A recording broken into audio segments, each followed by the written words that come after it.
Chẳng lẽ dương xong bắt đầu cái lệnh chuẩn mình và in a series and as above the past us come after as while or when ឃើញទេនៅក្នុងប្រយោគបាទទាំង3ខាងលើបាទទម្រង់ past us ហ្នឹងវានៅបន្ទាប់ពីបាទនៅបន្ទាប់ពីពាក្យ as while ឬក៏ when ណា as while ឬក៏ when បាទអញ្ចឹងមានន័យថា as while when នេះក៏បូកជាមួយនឹងទម្រង់ past continue ប៉ុន្តែបើសិនជាការប្រើប្រាស់ដែលញឹកញាប់ជាងគេបងប្អូនញឹកញាប់ជាងគេគឺ while នេះគឺ90%ឃើញវាគឺបូកជាមួយនឹងទម្រង់ past continue ហើយបាទហើយ as នេះគឺអាចបូកជាមួយនឹងទម្រង់ past simple ក៏បាន past continue ក៏បានតែបើសិន when បាទបើសិនភាគច្រើនមកគឺប្រើនៅក្នុងទម្រង់ past simple បាទហ្នឹងគឺអ្វីដែលយើងសង្កេតឃើញការប្រើវាញឹកញាប់ជាងគេគឺបែបហ្នឹងណាប៉ុន្តែនៅក្នុងមេរៀនរបស់យើងខាងលើនេះគឺ3ហ្នឹងគឺបូកជាមួយនឹងទម្រង់ past continuous okay as we were driving បាទខណៈពេលដែលយើងកំពុងបានបើកម៉ូអញ្ចឹងទៅ we can also use when before the past simple យើងក៏អាចប្រើ when នេះបាននៅពីមុខ past simple ដែរបាទនេះដូចខ្ញុំបញ្យល់មកអញ្ចឹងណា for example we were driving down the hill when when នេះជាប់ when the strange object appeared in the sky បាទពួកយើងកំពុងបានបើកឡានចុះពីលើទួលហ្នឹងនៅពេលដែលមានរបស់អីចម្លែកមួយហ្នឹងបានលេចឡើងនៅលើមេឃ David was making lunch when the phone rang okay David កំពុងបានចម្អិនអាហារថ្ងៃត្រង់នៅពេលដែលទូរស័ព្ទបានរោអញ្ចឹងមានន័យថាខណៈពេលដែលគាត់កំពុងបានធ្វើម្ហូបបាទទូរស័ព្ទបានរោការទូរស័ព្ទបានរោនេះហើយគឺជាសកម្មភាពកាត់ផ្ដាច់សកម្មភាពដែលគេកំពុងបានធ្វើម្ហូបបាទប៉ុន្តែនៅក្នុងចំណុចប៉ុណ្ណេះគឺគេផ្ដោតទៅលើការប្រើប្រាស់ as while ឬក៏ when ដែលប្រើនៅក្នុងទម្រង់ past continuous ឬក៏ជាទម្រង់ past simple but we use two past simple verbs for one action after another ប៉ុន្តែយើងក៏អាចប្រើទម្រង់អីគេយើងក៏អាចប្រើគ្រាសព្ទអតីតកាលទាំងពីរបាទ past simple បានទាំងពីរបាទសម្រាប់សកម្មភាពមួយនិងជាសកម្មភាពបន្តផ្សេងមួយទៀតបាទ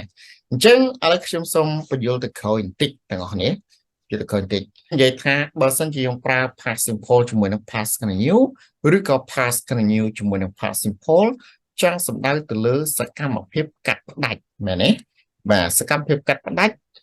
សកម្មភាព past continuous កំពុងបានកើតឡើងហើយសកម្មភាព past simple ហ្នឹងក៏វាបានកើតឡើងដើម្បីកាត់ផ្ដាច់ឬក៏កាត់សង្វាក់នៅសកម្មភាព past continuous ដែលកំពុងបានកើតឡើងនោះមែនទេកន្លែងហ្នឹងប៉ុន្តែប្រសិនបើនៅក្នុងចំណុចខាងក្រោមវិញនៅក្នុងចំណុចខាងក្រោម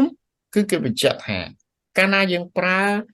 ទម្រង់ហ្នឹងมันបានតែភ្ជាប់គ្នាបានតែរវាងតែ past simple ជាមួយនឹង past continue ទេ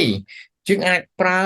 នៅក្នុងទម្រង់ past simple ជាមួយនឹង past simple ក៏បានដែរបា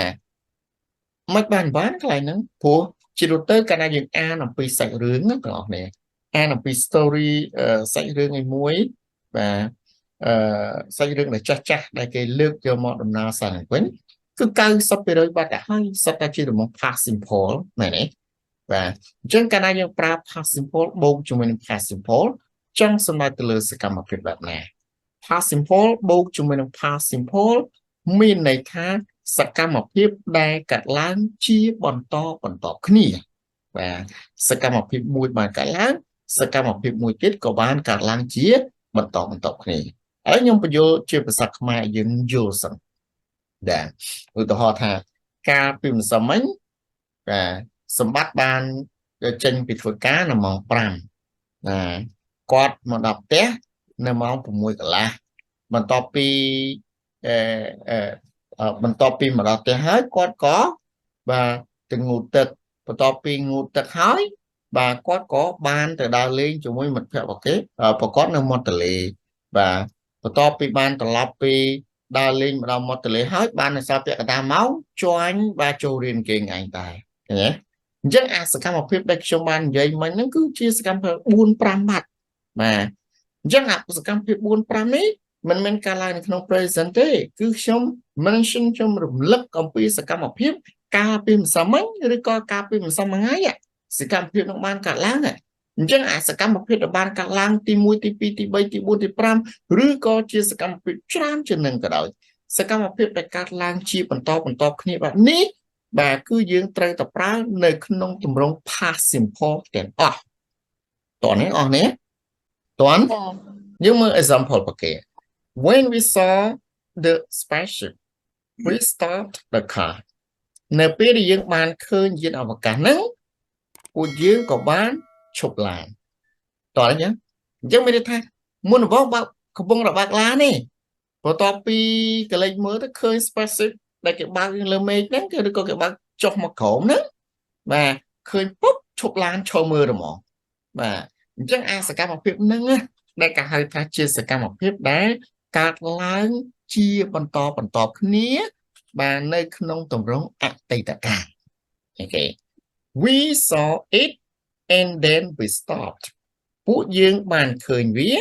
ហើយបន្ទាប់មកយើងក៏បានឈប់មើលតែម្ដងតើអស់នេះកន្លែងហ្នឹងបើសិនណាតន់គឺយើងចូលដល់ចំណុច C ប្រហើយតែម្ដងបាទ you see the sun was shining yeah shining ព្រះអាទិត្យកំពុងបានបញ្ចេញពន្លឺ yeah shine នេះបញ្ចេញពន្លឺបញ្ចេញរស្មីណាគ្នា the sun was shining okay បើសិន the moon was shining បាននេះគ្នាណាបាទមានន័យថាព្រះច័ន្ទកំពុងបញ្ចេញពន្លឺព្រះច័ន្ទកំពុងបញ្ចេញរស្មីអានេះគឺthe sun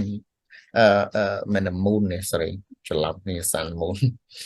គេ past continuous ដល់ខាងនេះគឺ past simple ឥឡូវយើងចូល past continuous មុន we often use the past continuous to describe the background ជ្រើសរើសយើងប្រើ past continuous ដើម្បីពិពណ៌នាអំពីបាទ background បាទ background និយាយពីគេប្រវត្តិណា background ហ្នឹងណា okay the sun was shining បាទព្រះអាទិត្យកំពុងបានបញ្ចេញពន្លឺបាទប្រវត្តិនៃអ្វីមួយដែលបានកើតឡើងដែលធ្វើឲ្យមួយចឹងណា the stars were twinkling yeah ផ្កាយតារាណាបាទផ្កាយកំពុងបានបញ្ចេញពន្លឺផ្លេកបញ្ចេញពន្លឺព្រាកtwinkle បញ្ចេញពន្លឺផ្លេកឬក៏មួយទៀតថាព្រាកដូចគ្នាទេ past simple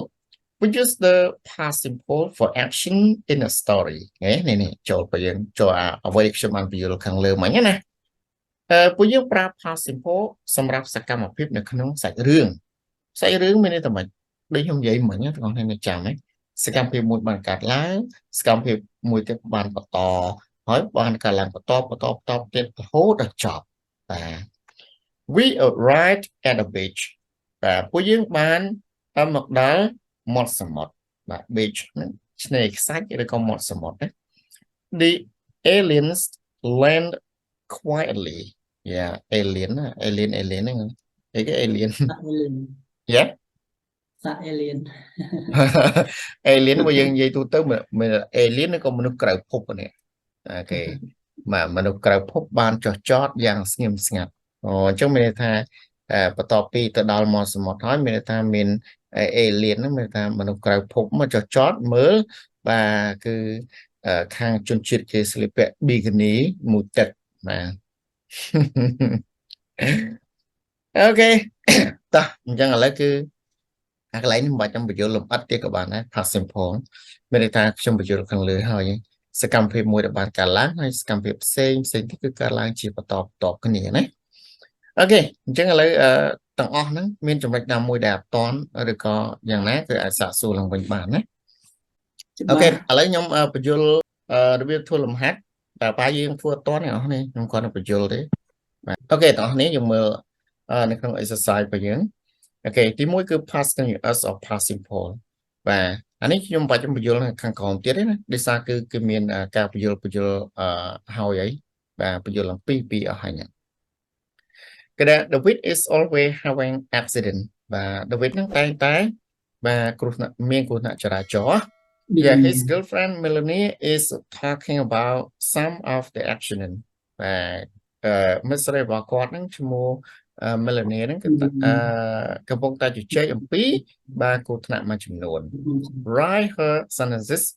yeah from the notes châu sẽ sẽประโยคទាំងអស់នេះពី và note ទាំងអស់នេះបាទម្នាក់ពីដែលគេដាក់ note មកឲ្យណាពេល note មកមានចោះឲ្យយើងសរសេរពេញណាទាំងអស់នេះeach sentence has one verb in the past continuous and one in the past simple មានន័យថាប្រយោគនីមួយវាមានគ្រាសព្ទមួយដែលប្រើនៅក្នុងទម្រង់ past continuous ហើយនឹងមួយទៀតប្រើនៅក្នុងទម្រង់ past simple for simple នេះគេដាក់ when he carry a suitcase ហ្នឹងបកប្រើ vali he drop ទម្លាក់ធ្លាក់ណា he drop it on his foot ចុះសរសេរពីរនឹងបញ្ចូលគ្នាមកបាទ when he was carrying a suitcase ខមមក he dropped it on his foot នៅពេលដែលគាត់កំពុងបានយួរវ៉ាលីគាត់ក៏បានទម្លាក់នៅលើជើងរបស់គាត់បាទយួររួចធ្លាក់លើជើងក្ដុបអញ្ចឹងណាអូខេអញ្ចឹងអានេះគឺគេដាក់ឲ្យហើយមួយទៀត he break his leg when he ski ឃើញទេ he break his leg when he ski បាទដាក់ថា he broke his leg when he was skiing គាត់បានបាក់ជើងនៅពេលដែលគាត់កំពុងបានជិះ ski វងជិះ ski អញ្ចឹងទៅអីអញ្ចឹងទៅបាក់ជើងអញ្ចឹងទៅអូខេអញ្ចឹងយើងចាប់ពី1រហូតដល់ទី5ហ្នឹងគឺធ្វើអញ្ចឹងទាំងអស់ណាអូខេយើងមើលទៅថាតើមួយណាដែលប្រើជាទម្រង់ past simple មួយណាជាប្រើនៅក្នុងទម្រង់ past continuous អញ្ចឹងប្រើភ្ជាប់គ្នាឲ្យត្រូវទៅតាមទម្រង់របស់គេអូខេហ្នឹងទី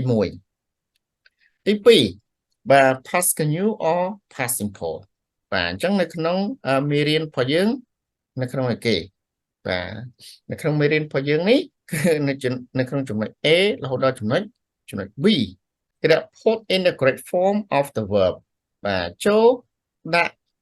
ឲ្យបានត្រឹមត្រូវតាមទម្រង់នៃគ្រាសព្ទទាំងអស់នេះបាទអញ្ចឹងគេដាក់ Rita I hear the lights យ៉ាជួយមក light ហ្នឹងភ្លើងបាទអញ្ចឹង go out in your flat last night go out នេះដាច់ភ្លើងអូខេ go out មានតែវាទៅក្រៅភ្លើងទៅក្រៅអូខេអញ្ចឹងវាដាច់អូខេ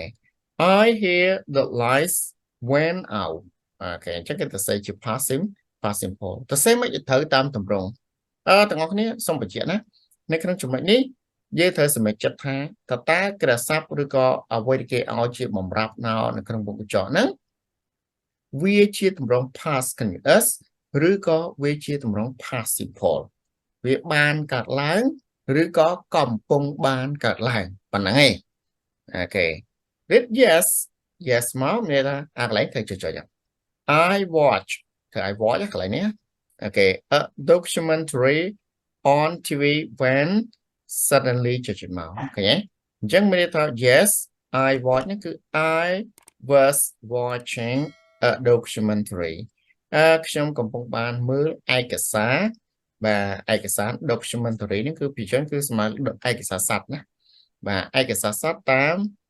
រយៈទូរទស្សន៍រំពេចនោះក៏ចុចបាទអញ្ចឹងយើងធ្វើបន្តទៀតចំណុចទី3 past continuous or past simple